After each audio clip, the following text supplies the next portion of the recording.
are very polished now. You look good. You're good to go, right?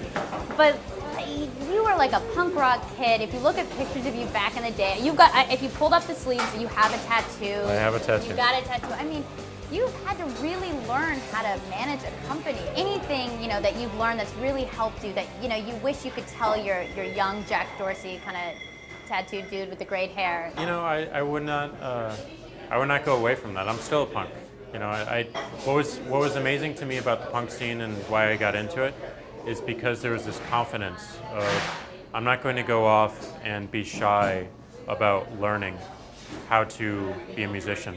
I'm going to play in the public. I'm going to play in the street. And if I sound bad, did you ever try that? I'll get better. Absolutely. Yeah, absolutely. So you still do it? I don't do it right now.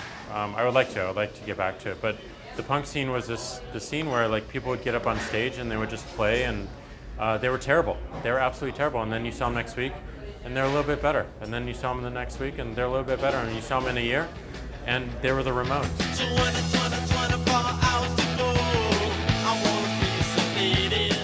Right. That's the history of punk. And the same was true for open source.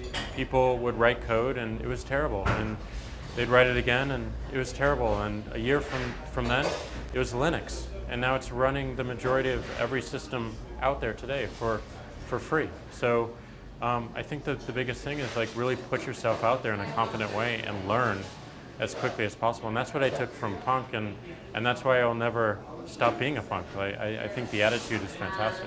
You're a punk, but now you're the tech equivalent of the Ramones, right?